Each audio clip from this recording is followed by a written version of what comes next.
നമസ്കാരം. നമുക്കെല്ലാവർക്കുമുള്ള ഏറ്റവും വലിയ തെറ്റിദ്ധാരണ എന്താണെന്നറിയാമോ? നമുക്കിനിയും ഒരുപാട് സമയമുണ്ട് എന്ന ചിന്ത. 20കളിലും 30കളിലും നമ്മൾ ഓടുകയാണ്, പണത്തിനു പിന്നാലെ, കരിയറിനു പിന്നാലെ. എന്നാൽ 73 വയസ്സുള്ള ഒരാൾ തന്റെ 52ാം വയസ്സിൽ പഠിച്ച ഒരു വലിയ പാഠമുണ്ട്. അത് മനസ്സിലാക്കാൻ അദ്ദേഹം നൽകേണ്ടി വന്നത് വലിയൊരു വിലയാണ്. ആ പാഠമെന്താണെന്നും നമ്മുടെ ജീവിതം എങ്ങനെ അർത്ഥവത്താക്കാമെന്നും ഇന്നത്തെ വീഡിയോയിലൂടെ നമുക്ക് നോക്കാം. നമ്മുടെ ജീവിതത്തിലെ ഏറ്റവും വലിയ കള്ളമാണ് പിന്നെയാകാം എന്നത്. വീട് പണി കഴിഞ്ഞിട്ട് സന്തോഷിക്കാം, മക്കൾ പഠിച്ചു കഴിഞ്ഞിട്ട് യാത്ര പോകാം, റിട്ടയറായിട്ട് സമാധാനമായിരിക്കാം. ഇങ്ങനെ നമ്മൾ സന്തോഷത്തെ മാറ്റിവെക്കുന്നു.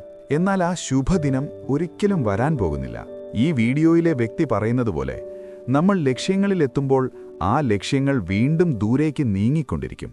സന്തോഷമെന്നത് ഭാവിയിൽ ലഭിക്കേണ്ട ഒന്നല്ല, അത് ഇപ്പോഴനുഭവിക്കേണ്ട ഒന്നാണ്. അദ്ദേഹത്തിന് 52 വയസ്സുള്ളപ്പോൾ ഉണ്ടായ ഒരു ഹൃദയാഘാതമാണ് ജീവിതത്തെ മാറ്റിമറിച്ചത്. അതുവരെ അദ്ദേഹം ഒരു യന്ത്രത്തെപ്പോലെ ഓടുകയായിരുന്നു. സൊസൈറ്റി നിശ്ചയിച്ച എല്ലാ കാര്യങ്ങളും അദ്ദേഹം കൃത്യമായി ചെയ്തു. നല്ല ജോലി, അംഗീകാരം, പണം. എന്നാൽ മരണത്തിന്റെ വക്കിലെത്തിയപ്പോൾ അദ്ദേഹം ഒരു കാര്യം മനസ്സിലാക്കി: ഞാൻ വെറും ഓട്ടോ പൈലറ്റിലായിരുന്നു. ജീവിതം ആസ്വദിക്കുന്നതിനു പകരം മറ്റുള്ളവരെ കാണിക്കാൻ വേണ്ടിയായിരുന്നു ആ ഓട്ടം. പലപ്പോഴും നമ്മൾ കരുതുന്നത് വലിയൊരു പ്രൊമോഷൻ കിട്ടിയാൽ അല്ലെങ്കിൽ കുറേ പണം സമ്പാദിച്ചാൽ ജീവിതം ധന്യമായി എന്നാണ്. എന്നാൽ അദ്ദേഹം പറയുന്നത് കേൾക്കൂ: ഒരു വലിയ പ്രൊഫഷണൽ നേട്ടമുണ്ടാക്കുന്ന സന്തോഷം വെറും 48 മണിക്കൂർ മാത്രമേ നീണ്ടു നിൽക്കൂ. അതിനുശേഷം നമ്മൾ വീണ്ടും അടുത്ത നേട്ടത്തിനു പിന്നാലെ ഓടും. ഇതിനെയാണ് അദ്ദേഹം ഹാംസ്റ്റർ വീൽ എന്ന് വിളിക്കുന്നത്. ഓടി ഓടി ഒടുവിൽ നമ്മൾ എവിടെയും ഇട്ടില്ല, മടുപ്പ് മാത്രം ബാക്കി.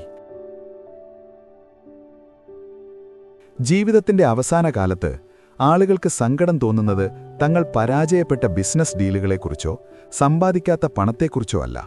പകരം അവർ ഖേദിക്കുന്നത് താഴെ പറയുന്ന കാര്യങ്ങളിലാണ്: യാത്രകൾ, പോകണമെന്നാഗ്രഹിച്ചിട്ടും പോകാതെ മാറ്റിവെച്ച യാത്രകൾ; ബന്ധങ്ങൾ, മക്കളോടൊപ്പം ചെലവഴിക്കാൻ കഴിയാത്ത സമയം; സഹോദരങ്ങളുമായുള്ള പിണക്കങ്ങൾ; സ്നേഹം പ്രകടിപ്പിക്കാത്തത്; മാതാപിതാക്കളോടോ പ്രിയപ്പെട്ടവരോടോ സ്നേഹമുണ്ടെന്ന് പറയാൻ മടിച്ചത്.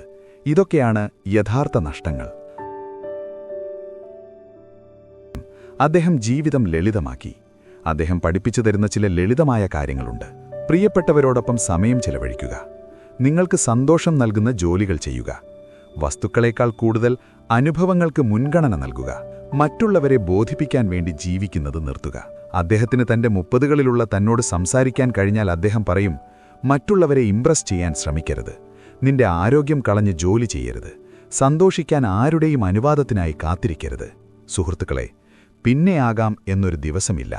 ആ ദിവസം ഇന്നാണ്, ഈ നിമിഷമാണ്.